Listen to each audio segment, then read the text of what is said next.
நற்செய்தி 10ஆம் அதிகாரம். அப்படியானால் தந்தையால் அர்ப்பணிக்கப்பட்டு அவரால் உலகுக்கு அனுப்பப்பட்ட நான் என்னை இறைமகன் என்று சொல்லிக் கொண்டதற்காக இறைவனை பழித்துரைக்கிறாய் என நீங்கள் எப்படி சொல்லலாம்? நான் என் தந்தைக்குரிய செயல்களை செய்யவில்லை என்றால் நீங்கள் என்னை நம்ப வேண்டாம். ஆனால் நான் அவற்றை செய்தால் என்னை நம்பாவிடினும் என் செயல்களையாவது நம்புங்கள். அதன் மூலம் தந்தை என்னுள்ளும் நான் அவருள்ளும் இருப்பதை அறிந்துணர்வீர்கள் என்றார். இதை கேட்டு அவர்கள் அவரை மீண்டும் பிடிக்க முயன்றார்கள். ஆனால் அவர்கள் கையில் அகப்படாமல் அவர் அங்கிருந்து சென்றார்.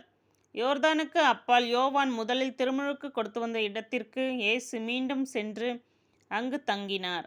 பலர் அவரிடம் வந்தனர். அவர்கள் யோவான் அரும் அடையாளங்கள் எதையும் செய்யவில்லை, ஆனால் அவர் இவரை பற்றி சொன்னதெல்லாம் உண்மையாயிற்று என பேசிக்கொண்டனர். அங்கே பலர் அவரிடம் நம்பிக்கை கொண்டனர்.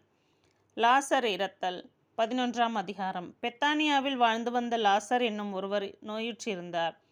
அவ்வூரில் தான் மரியாவும் அவருடைய சகோதரியான மார்த்தாவும் வாழ்ந்து வந்தனர். இந்த மரியாதான் ஆண்டவர் மேல் நறுமண தைலம் பூசி தமது கூந்தலால் அவரின் காலடிகளை துடைத்தவர். நோயுற்றிருந்த லாசர் அவருடைய சகோதரர்.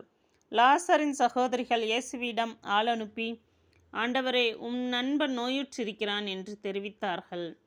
அவர் இதை கேட்டு, இந்நோய் சாவில் போய் முடியாது. கடவுளின் மாட்சி விளங்கவே இவன் நோயுற்றான். இதனால் மானிட மகனும் மாட்சி பெறுவார் என்றார். மார்த்தாவிடமும் அவருடைய சகோதரியான மரியாவிடமும் லாசரிடமும் இயேசு அன்பு கொண்டிருந்தார்.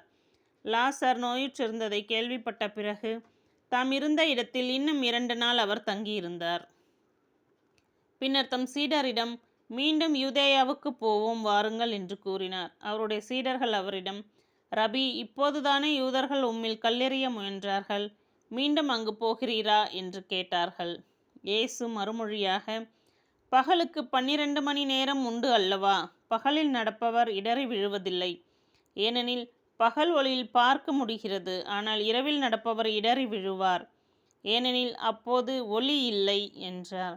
இவ்வாறு கூறிய பின், நம் நண்பன் லாசர் தூங்குகிறான், நான் அவனை எழுப்புவதற்காக போகிறேன் என்றார்.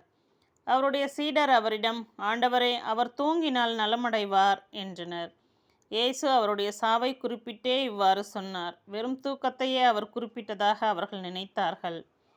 அப்போது இயேசு அவர்களிடம், லாசர் இறந்துவிட்டான் என்று வெளிப்படையாக சொல்லிவிட்டு, நான் அங்கு இல்லாமல் போனது பற்றி உங்கள் பொருட்டு மகிழ்கிறேன், ஏனெனில் நீங்கள் என்னை நம்புவதற்கு இது ஒரு வாய்ப்பாகிறது. அவனிடம் போவோம் வாருங்கள் என்றார். திதிம் என்னும் தோமா தம் உடன் சீடரிடம், நாமும் செல்வோம், அவரோடு இறப்போம் என்றார்.